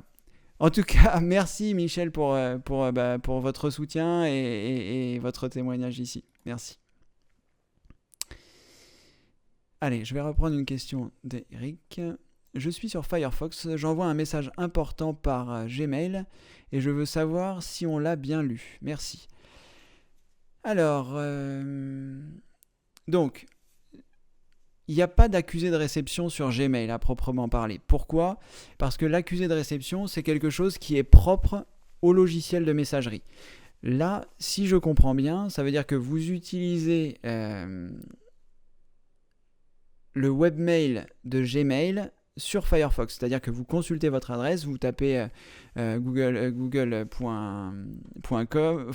je vais y arriver, vous tapez google.fr, ensuite, je vais quand même montrer quelque chose, voilà, vous allez sur le site de Google, ensuite vous cliquez sur Gmail et vous vous authentifiez et vous consultez votre messagerie par cet intermédiaire.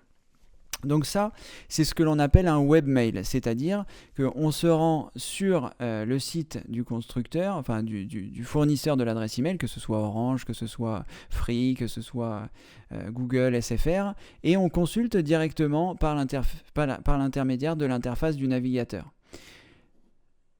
Et lorsque vous faites ça, vous réduisez le nombre de possibilités disponibles. Donc c'est très pratique parce que vous pouvez le consulter de n'importe où, mais l'inconvénient, c'est que vous perdez des fonctionnalités, et notamment la fonctionnalité de l'accusé de réception. Le fait que vous mettiez important, ça n'a rien à voir, en fait ça va juste arriver dans la boîte de la personne avec un petit drapeau, et ça ne fera en rien l'accusé de réception. Alors, j'avais fait une vidéo, je ne sais pas si elle est encore disponible et si elle est encore d'actualité, et qui palliait un petit peu à ça. Je vais aller regarder dans l'espace membre, dans la formation pour l'accusé de réception. Il me semble pas hein, que je l'avais. C'était peut-être un article que j'avais fait. C'était une petite astuce. Alors, je vais rechercher accusé de réception. Est-ce qu'il y a quelque chose? Non, il n'y a plus. Ça devait être un article que j'avais écrit et pas une vidéo que j'avais tournée. Donc en fait, si vous voulez, c'est pas possible. Il faut soit avoir un logiciel installé sur votre ordinateur, par exemple Windows Live Mail ou Outlook Express, pour demander un accusé de réception. Mais l'inconvénient, c'est que c'est pas parce que vous allez le demander par l'intermédiaire de ce logiciel que la personne va le recevoir. Si par exemple la personne à qui vous l'envoyez consulte ses mails par Gmail, par le webmail, pardon, eh bien, elle n'aura pas cet accusé de réception, ne se présentera pas à elle, et donc vous n'aurez pas l'accusé de réception de votre côté. Donc, l'accusé de réception est aujourd'hui un petit peu en voie de disparition, si je puis dire, sauf pour les personnes qui en ont vraiment besoin, et auquel cas, dans ce cas-là, ça se passe de personne à personne. Chaque personne a un logiciel de messagerie spécifique sur leur ordinateur, que ce soit Outlook Express, Windows Live Mail, ce genre de choses, et à ce moment-là, eh bien, comme ces logiciels sont capables de reconnaître cette fonction qui est l'accusé de réception, eh bien dans ce cas-là, c'est possible, l'accusé de réception est disponible. Mais sinon, avec le webmail, ça va vraiment disparaître. Ce que vous pouvez faire éventuellement, c'est, mais bon, il n'y a rien d'automatique, c'est de mettre en signature de vos messages, merci de me répondre comme quoi vous avez bien reçu ce message, éventuellement. Mais après, c'est juste, on va dire, participatif, c'est-à-dire que la personne, si elle ne veut pas répondre comme quoi elle a bien reçu le message, eh bien, voilà. Ça ne servira pas à grand-chose. Mais en tout cas, c'est une possibilité. Voilà, Eric, j'espère que cette réponse vous satisfait, même si elle n'est pas très satisfaisante. Alors, Françoise, pour les fêtes de fin d'année, je voudrais réaliser un calendrier. Penses-tu avoir le temps de faire une vidéo?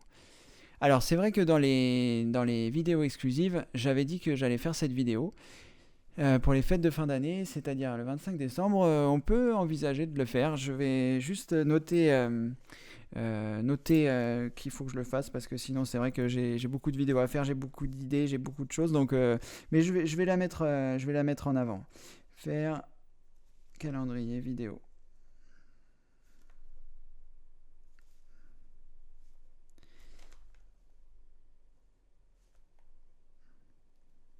Voilà. Donc je vais essayer de faire ça pour le plus rapidement possible. Je vais essayer de faire ça pour fin novembre. Puisque c'est vrai que les fêtes vont arriver, après il faut avoir le temps de le réaliser, le temps de le faire fabriquer, le temps de le recevoir avec les périodes des fêtes. Bon, je vais essayer de faire ça rapidement. Ne m'en veuillez pas si c'est pas si rapidement que ça, mais je vais essayer de faire ça dans les 15 jours qui viennent. Voilà Françoise. Allez, une petite question de Francis. Alors, pour changer une vidéo YouTube en supprimant le S et ajouter SS, il y a un problème. Il me demande de changer un programme qui ne fonctionne pas. Ceci à titre indicatif. D'accord, ça se passe dans une des vidéos exclusives où j'explique comment récupérer les vidéos de YouTube. Et je ne la connais plus par cœur, donc ça ne fonctionne pas, ceci à titre indicatif. D'accord, Francis, merci. Je vais aller voir, je vais le noter aussi. Et je vais aller voir de quoi il en retourne, et éventuellement soit je ferai une vidéo complémentaire comme je vais faire pour la vidéo exclusive sur la gestion de vos mots de passe, parce que dans Dashlane j'ai indiqué une information qui s'avère être inexacte et qui est relativement importante, donc je vais faire une mise à jour pour Dashlane, donc un complément de vidéo, parce qu'il y a beaucoup d'informations dans cette vidéo qui ne concernent pas Dashlane, mais je vais faire un complément, et j'en profiterai pour jeter un coup d'œil sur ce que vous m'indiquez par rapport à ça, par rapport à YouTube. Mais il y a d'autres solutions qui sont évoquées, et peut-être que ces solutions-là peuvent vous convenir aussi pour récupérer les vidéos. Notamment avec Online Converter, me semble-t-il. Je vous regarderai si vous voulez bien, parce que là, j'ai pas accès à l'espace membre, vu que je suis juste en connexion membre. Mais je regarde ça. Merci Francis, en tout cas, de me l'avoir notifié. Allez, je vais prendre... non, je ne vais pas prendre puisque ce n'est pas une question. Bonsoir Noël, merci d'être avec nous. Si vous avez des questions, n'hésitez pas. Il est 18h45, il nous reste encore 45 minutes. Donc si vous avez des questions, n'hésitez pas à les poser. Je vous rappelle que pour pouvoir poser des questions, il faut que vous possédiez une adresse Gmail et que vous soyez authentifié avec cette même adresse Gmail. Donc voilà. Après, vous avez en haut à droite 9 petits points qui vous permettent d'accéder au Q&A pour poser vos questions, qui se trouvent en bas à droite du bandeau blanc. Voilà Noël. C'est pas spécialement pour vous, peut-être vous savez le faire, il n'y a pas de souci. Et la preuve, oui, sinon vous n'auriez pas pu me dire bonsoir. Le temps que ça arrive à mon cerveau à la fin de journée est difficile. Alors, une question de Françoise. Alors, merci, mais je ne veux surtout pas vous mettre la pression pour le calendrier. Il n'y a pas de problème, il n'y a pas de pression. La pression, c'est terminé. Avant, quand j'étais dépanneur informatique, il y avait un peu de pression, mais pas plus que ça. Non, il n'y a pas de pression, vous inquiétez pas. Je vais essayer de faire mon maximum. Je ne vous garantis pas que je vais réussir, mais voilà, je vais... c'est de toute façon des vidéos que je dois faire. C'est de ce pack. J'avais prévu de les faire depuis longtemps et je les ai en tête, mais voilà, j'ai pas forcément trouvé le temps et c'est un petit peu compliqué en ce moment parce qu'il y a des travaux dans l'endroit où j'habite. Et je peux pas faire des vidéos exactement à chaque instant que je peux. Donc il faut que je fasse les vidéos avant 8h. Et comme il y a un certain nombre de vidéos que je dois faire, que ce soit les vidéos d'aide pour aider les gens tout simplement à se servir de ça, voilà. Mais je vais essayer de la faire parce que c'est une vidéo qui m'intéressait et je pense qu'elle pourrait intéresser beaucoup de gens aussi. Donc je vais m'en occuper. Merci Françoise de vous soucier de la pression. Ça va. Eric, si vous téléchargez Windows 10, Windows 7 est supprimé au bout d'un mois automatiquement.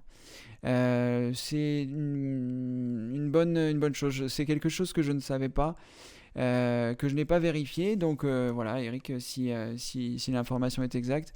Vous voulez dire que le dossier Windows.hold est supprimé au bout d'un moment ? Je ne sais pas. Je ne sais pas parce que je n'ai pas utilisé la mise à jour pour installer Windows 10 parce qu'il y a plusieurs façons de procéder pour avoir Windows 10. La plus facile étant, la plus facile si vous avez Windows 7 ou Windows 8, la plus facile étant la mise à jour. Donc lorsque vous allez faire cette même mise à jour, vous aurez différentes options. Soit conserver vos anciennes données, soit conserver vos anciens logiciels, soit tout supprimer. Et dans ce cas-là, faites bien attention lorsque vous allez choisir cette option pour conserver à la fois vos données, à la fois vos logiciels.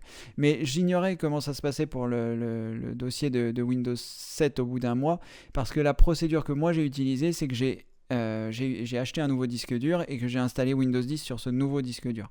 Donc je n'avais pas mon ancien dossier Windows 7, j'ai fait des sauvegardes avant et j'ai réintégré mes sauvegardes. Je trouve que c'est plus propre. Ce n'est pas forcément à la portée de tout le monde, non pas que ce soit quelque chose de compliqué, mais malgré tout, il y a un certain nombre d'étapes qu'il faut connaître et un certain nombre de choses qu'il faut faire. Donc c'est pas forcément évident. Donc la façon la plus évidente étant cette mise à jour, cette fameuse mise à jour.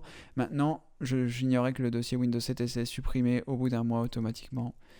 Ça me paraît un peu surprenant parce que j'imagine que vous devez encore avoir vos anciens documents. Enfin, voilà, Eric, on va faire confiance à Eric sur ce point-là. Je ne l'ai pas encore vérifié, j'ai pas eu de retour d'autres personnes. Donc voilà, on prête attention, faites attention si vous passez sur Windows 10 de bien transférer les choses sur votre nouveau système. Merci pour cette précision, Eric, en tout cas, si elle est exacte. Alors, Morissette, je réponds à la question de Francis. Moi, je télécharge une vidéo sur YouTube et je la télécharge sur Captivity et ça marche bien.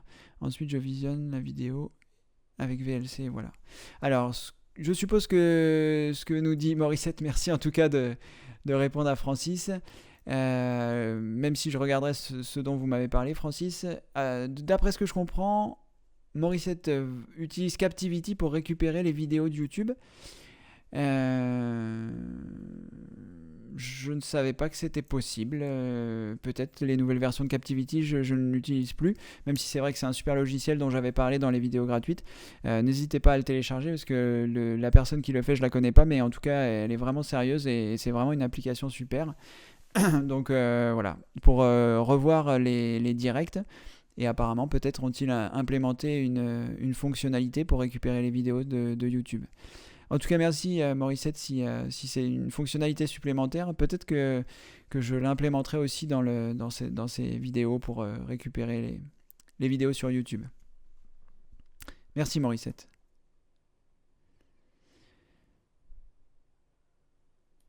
Alors, une question de Noël. Comme c'est sa première, on va prendre le temps de regarder. Alors, je ne peux pas avoir Windows 10. J'ai une erreur dans le code est DC. Alors, est-ce que je peux sélectionner les choses ici? Ça m'évitera de les recopier. Oui. Alors, clic droit, copier. Je vais partager mon écran.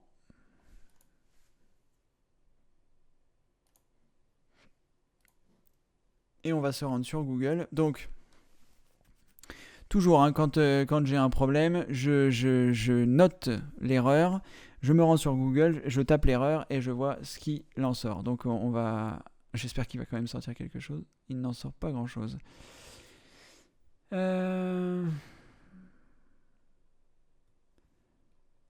Alors là, c'est assez surprenant. En mettant cette erreur, ce qui sort...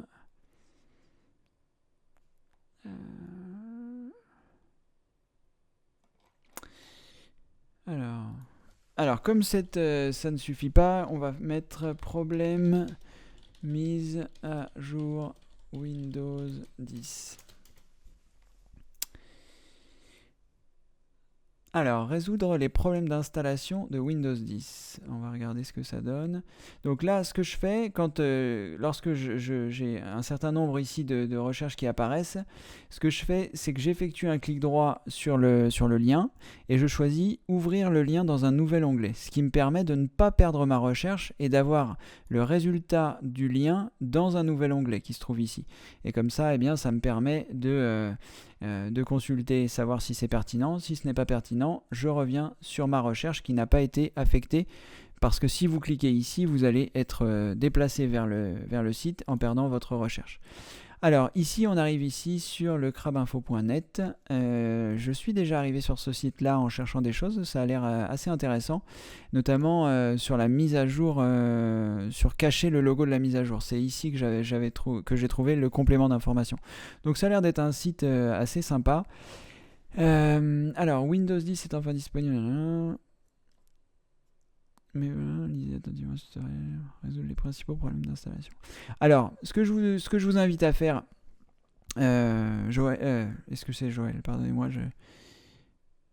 Noël, pardon. Ce que je vous invite à faire, Noël, c'est de taper problème de mise à jour Windows 10. Alors, on va regarder si sans l'erreur, ça arrive quand même. Voilà, vous tapez problème mise à jour Windows 10 et la première chose qui va arriver ici, ça c'est une annonce, hein, faites attention, quand il y a un petit symbole jaune devant, c'est une annonce. Donc le premier lien pertinent c'est ici, résoudre les problèmes d'installation Windows 10. Ce que je vous invite à faire, c'est de venir ici et de regarder les différentes choses qui vous sont proposées. Pourquoi? Parce que je ne vais pas avoir le temps de rentrer dans tous les points de détail qui sont mentionnés ici. Et ce que j'espère, je n'ai pas eu l'occasion de regarder, mais ce que j'espère, c'est qu'ils ont fait ça de façon par notion de difficulté et que vous allez pouvoir donc trouver la solution qui va correspondre à votre souci. Si vous avez cette erreur là, ça ne veut pas forcément dire que tout ce qui va vous être présenté ici ne pourra pas fonctionner. Donc n'hésitez pas à suivre tout ça, parce que j'ai l'impression que c'est de l'information qui est bien pertinente. tout ce que je suis en train de voir là à l'écran, ce sont des choses qui sont vraiment très pertinentes. Donc n'hésitez pas, vous venez sur ce site qui s'appelle donc lecrabinfo.net et vous regardez bien tout ce qui est proposé à cet endroit-là. Parce que comme c'est vraiment spécifique, je ne vais pas avoir la possibilité de faire les choses... de répondre spécifiquement à votre question, d'autant qu'en cherchant avec le code que vous nous avez donné, il n'y a pas vraiment de résultats pertinents qui sortent. Donc, je pense que la meilleure chose à faire sera ce que je viens de vous indiquer, problème de mise à jour Windows 10 dans Google, et vous prenez le lien du Crabinfo. Voilà, j'espère que cette réponse vous conviendra. Je pense que c'est ce que vous aurez de mieux à faire si vous souhaitez avoir une information. Les tutoriaux ont l'air vraiment bien faits, donc vous suivez point par point ce qui est indiqué et tout devrait rentrer dans l'ordre. Si vous avez un souci, eh bien, ce que vous pouvez faire éventuellement, c'est revenir au prochain demande à Cédric et voir si votre problème a été résolu ou pas.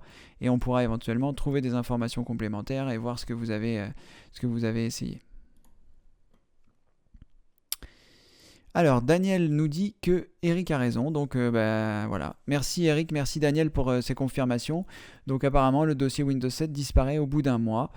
D'accord, bon. J'espère qu'il disparaît et que, alors qu'il n'y a plus rien dedans et que voilà. Bon, on aura l'occasion certainement d'en reparler. Pardonnez-moi, je vais boire un petit coup. Puisque Windows 10 va... Je vais faire plusieurs manipulations par rapport à Windows 10. Donc on aura l'occasion d'en reparler dans les prochains événements à Cédric. En tout cas, merci Eric et merci Daniel pour cette information que j'ignorais.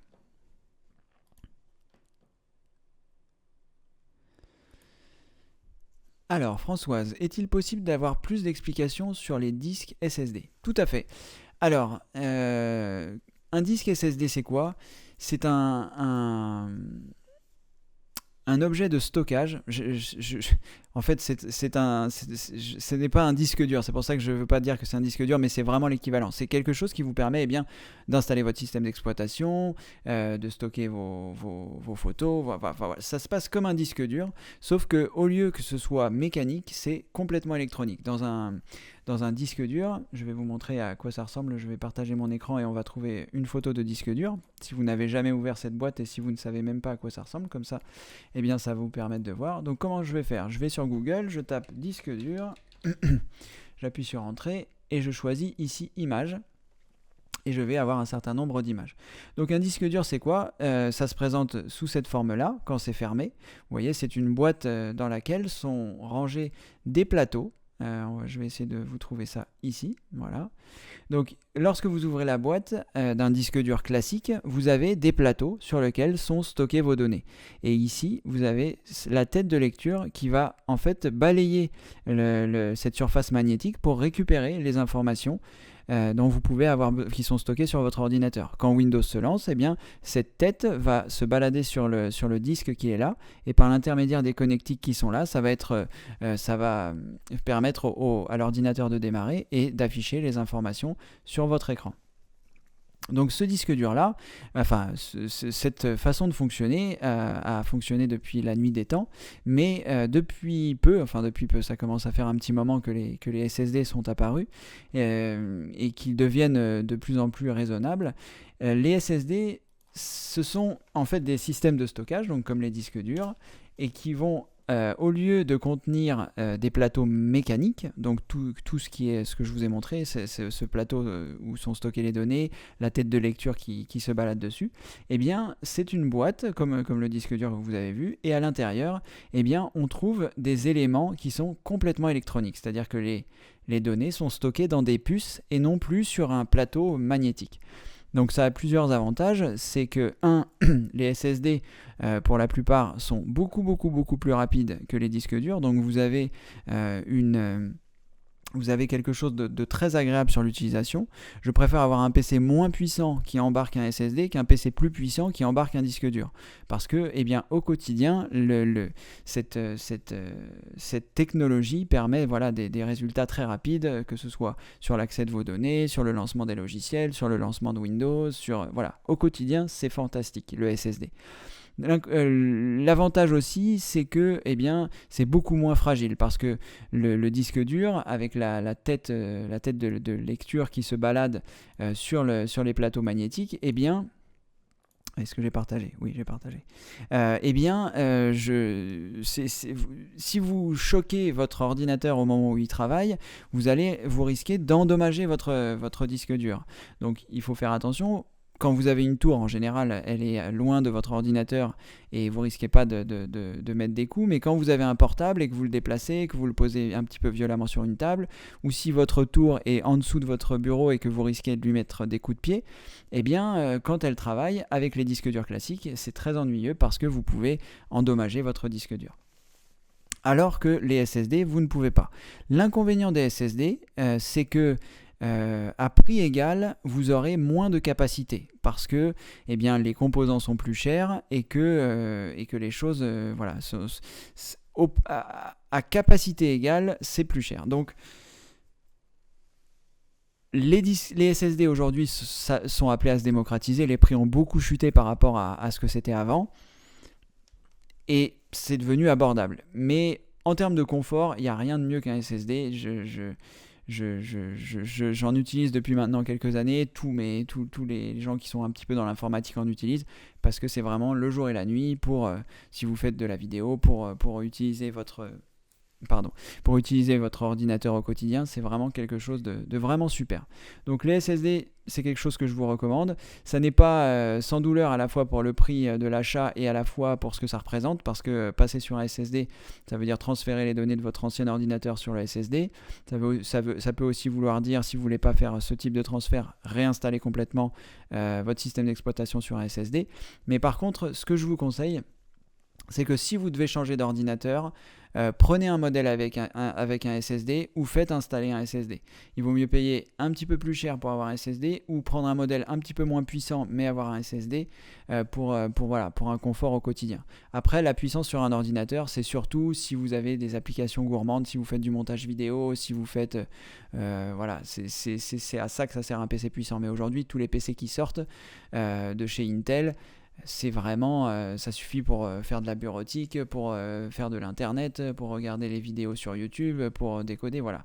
Après, un PC puissant, c'est si vous voulez un jour faire de la 4K, qui est un format vidéo qui est en train d'arriver, qui est plus gourmand que le Full HD, voilà.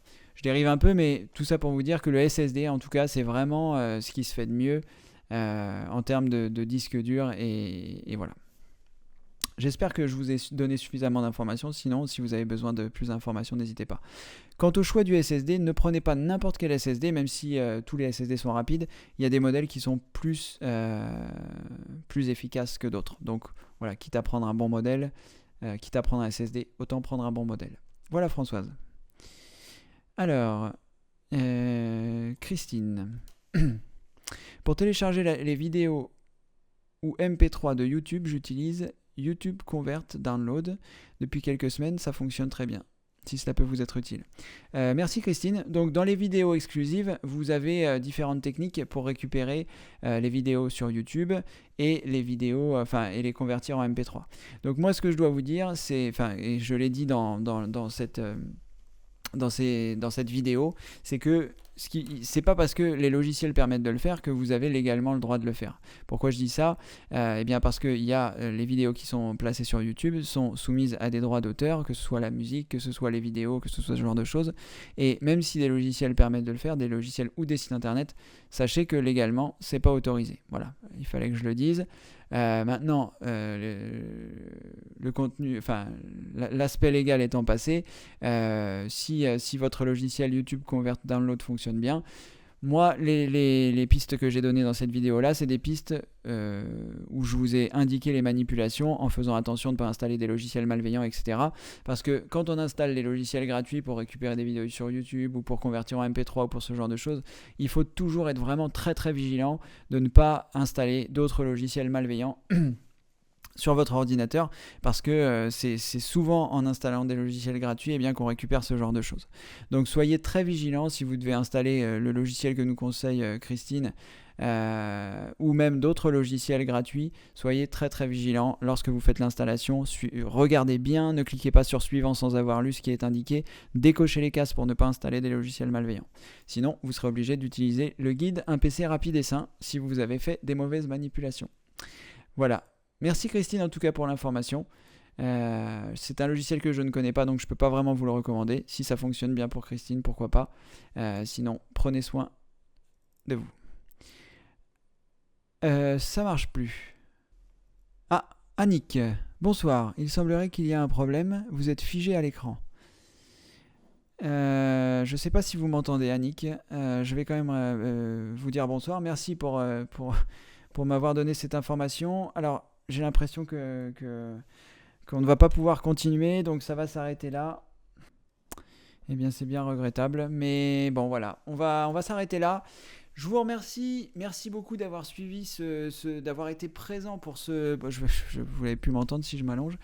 Merci d'avoir été présent pour ce Demande à Cédric numéro 5. Merci à tous. Vraiment, je pensais pas qu'on serait aussi nombreux. Et en tout cas, merci beaucoup. Vous aurez la fin de cette retransmission, vous aurez la fin du Demande à Cédric sur la retransmission qui sera disponible lundi ou mardi, je pense. En tout cas, merci d'avoir été présent, merci pour tout, merci de me suivre, merci pour votre fidélité et vos encouragements et vos questions et votre présence.